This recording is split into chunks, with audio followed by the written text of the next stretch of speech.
देख ले भाई। हमारे शहर में हर रोज एक कयामत है, यहाँ किसी को किसी की खबर नहीं मालूम। बाबा जी, जी आपकी नज़र में इंसानों की क्या कीमत है? भाई, इंसान तो सबसे मूल्यवान है इस धरती पर। जी। और सरकार की नज़र में क्या कीमत है? सरकारें तो दुनिया की आदमी को बस उनकी कोई कीमत नहीं, यूँ मान लिया आप। दुनिया की नज़र में सरकारों के लिए दुनिया की जो सत्ता है, हाँ, उसके लिए मनुष्य की कोई कीमत नहीं है। अच्छा, भारत में प्रतिदिन कितने लोग आत्महत्या कर रहे हैं? लगभग हर 4 मिनट में एक आदमी आत्महत्या कर रहा है। हर 4 मिनट में एक आदमी आत्महत्या कर रहा है। पूरे दिन का कैलकुलेशन करें तो लगभग कितना होगा? देखिए, एक रिकॉर्ड है हाँ। कि आत्महत्या के मामले में 2022 में भारत में 1.77 लाख लोगों ने आत्महत्या की। 365 दिन में 1,77,000 लोगों ने आत्महत्या की थी। और इसमें जो सबसे बड़ी संख्या है वो 25% के लगभग दिहाड़ी मजदूरों ने इसमें आत्महत्या की। लगभग मतलब हाँ, 25% से ऊपर दिहाड़ी मजदूरों ने आत्महत्या की। तो ये बड़ी जो है, छात्र बड़ी संख्या में आत्महत्या करते हैं। हाँ, छात्र भी बहुत संख्या में आत्महत्या कर रहे हैं। तो सरकार, जब ये जो लोग आत्महत्या करते हैं, क्या सरकार ने कभी इस ओर ध्यान दिया? कभी उनके घर जाते हैं कि हाँ उसने आत्महत्या क्यों की? देखिए, 25.6% जो है दिहाड़ी मजदूरों ने आत्महत्या की। उसके बाद दूसरी संख्या है 14.1% महिलाओं ने आत्महत्या की, हाउस वाइफ जो घर में रहती हैं। 13.3% सेल्फ एम्प्लॉय लोग जो अपना रोजगार स्वयं करते हैं। 9.7% जो है पेशेवर वेतन भोगी लोगों ने आत्महत्या की। ये 2022 का आंकड़ा है। बेरोजगारों ने जो है आत्महत्या की दर 8.4% है। विद्यार्थी भी 8% आत्महत्या कर रहे हैं। बड़ी बात है जिसके ऊपर अभी कोई जिम्मेदारी नहीं आई और सिर्फ पढ़ ही रहा है। किसानों की भी आत्महत्या की इसमें जो है 6.6% है। और जो सेवानिवृत्त लोग हैं, मतलब 60 साल से ऊपर के लोग, उनकी संख्या 14.4% है। तो उसमें और जो लोग हैं, अच्छा एक और बात आप समझ लीजिए, ये जो सरकारी आंकड़े हैं, आत्महत्या के बहुत सारे रिकॉर्ड जिनके पोस्टमार्टम होते हैं वही आते हैं। बहुत से घरों में जब बच्चे तमाम इन्हीं कारणों से सुसाइड कर लेते हैं या लोग कर लेते हैं, तो लोग जल्दी से पोस्टमार्टम ना हो, पुलिस का लफड़ा ना हो, सूचना ही नहीं देते हैं। और अगल बगल मतलब सामाजिक स्तर से देखा जाए तो ये आंकड़े बहुत ज़्यादा होंगे। हाँ, ये वो आंकड़े हैं जो सरकार के रिकॉर्ड में दर्ज है, जिनका पोस्टमार्टम हुआ और ये सिद्ध हुआ कि आत्महत्या है। आत्महत्या के बहुत सारे केस ऐसे हैं जो रिकॉर्ड में नहीं आते हैं।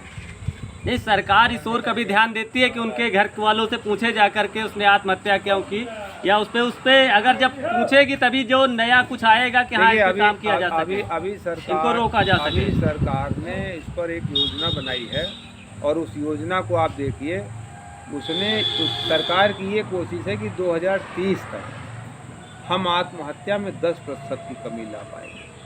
तो ये भी चिंताजनक विषय है कि अभी कोई बड़ी कार्य योजना नहीं है आत्महत्या पे बचाने की।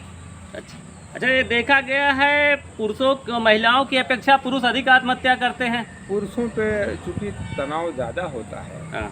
तो सीधी सी बात है कि महिलाओं की जो संख्या है वो 14% ही है। बाकी ऑल कैटेगरी में जैसे दिहाड़ी मजदूर हैं उसमें 25% है, उसमें भी महिलाओं की संख्या है बहुत न्यून। तो एक कान पात बताते हैं कि 2 लोग पुरुष आत्महत्या करते हैं तो एक महिला आत्महत्या करती है। नहीं, ऐसा नहीं है, और कम है, महिलाएं बहुत कम है। महिलाएं कम है। क्योंकि देखिए, आत्महत्या का जो एक बड़ा कारण है वो है आर्थिक।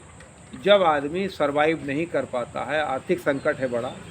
दूसरा संकट है मानसिक तनाव हो या कोई दूसरी, लेकिन जो बड़ा कारण है जैसे दिहाड़ी मजदूर 24-25%, किसान 6.5%, और उसके बाद बेरोजगार 8.4%, और पेशेवर वेतन भोगी 9%। ये जो ज़्यादा संख्या आप देख रहे हैं। अच्छा, एक सवाल सबसे बड़ा ये रहता है, तथागत गौतम बुद्ध ने कहा मरने के बाद सब आदमी एक जैसा हो जाता है, चाहे पढ़ा लिखा हो, विद्वान हो, फलाना धमाका, जो जैसे भी हो। सवाल ये है कि जब आदमी आत्महत्या करके ख़त्म हो गया तो सरकार को जो देती है, उसके बाद आर्थिक सहायताएं देती है, जैसे फौजियों को एक तगड़ी रकम मिलती है, लेकिन जो लोग आत्महत्या कर लेते हैं उनके बारे में सरकार ने कभी ध्यान नहीं दिया। तो क्या उनके परिवार को आर्थिक रूप से सबल करने के लिए इस पर कोई कार्रवाई ऐसे ही होनी चाहिए कि हाँ उनके समानता? अब ऐसा है कि ये बड़ी विसंगति है। अब फौजी के बारे में कोई बात नहीं कहनी है, हाँ। इसलिए कि उनकी शहादत होती है तो, और उनका एक, चूँकि सरकारी नौकरी में है तो एक नियम बना है, फौजी के अतिरिक्त भी जो लोग सरकारी नौकरी में हैं या प्राइवेट कंपनी में है, अगर उनका इंश्योरेंस है तो वो क्लेम मिल जाता है। लेकिन देश की ज़्यादातर जो जनसंख्या है वो सामाजिक, उसको सरकार की तरफ से सुरक्षा मिलनी चाहिए। एक तो उसको रोज़गार नहीं मिला, नौकरी नहीं मिली, और उसके बाद उसको जिसको नौकरी मिल गई उसको सामाजिक सुरक्षा, उसको अपने बच्चों को पढ़ाने के लिए लोन, उसको घर बनाने के लिए तमाम तरीके जो नौकरी करता है जो और या व्यापार कर रहा है उसको तो सब, तो ये बड़ी विडम्बना है कि जो व्यक्ति पीछे है, पहले से ही जो आगे है वो आगे ही निकलता हाँ, है। जो आगे है, जो सरकार के साथ है, मतलब नौकरी में है या किसी व्यवसाय में जुड़ा है या नेता है, विधायक है, सांसद है, तो उसके तो हित की सारे ख्याल हैं। लेकिन जो आम आदमी है, जो जिसको कहते हैं कि जिसके टैक्स के बिना सरकार नहीं चलती, यहाँ एक विडम्बना ये है कि जब कभी बात होती है तो ये होती है कि हम लोग टैक्स पेयर के पैसे से जो है ये सारा फ्यूल का चोरी। दरअसल ये वो टैक्स पेयर अपने आप को गर्वान्वित अनुभूति करते हैं जिनको बड़ी तनख्वाह मिलती है और उसके टैक्स हैं। लेकिन वो आदमी जो साबुन खरीद रहा, तेल खरीद रहा, मिर्चा खरीद रहा, नमक खरीद रहा, पेट्रोल खरीद रहा, डीजल खरीद रहा, मोबाइल में रिचार्ज करा रहा, दिन भर वो बिना टैक्स के सांस नहीं लेता, उसके टैक्स की कोई गणना ही नहीं है। तो जो सारी आफत है और जो सरकार की तरफ से जिसके लिए कोई चिंता नहीं है, वो पशुओं के बराबर ही है, वो है आम आदमी। आपने बाबा जी समय दिया उसके लिए बहुत बहुत धन्यवाद।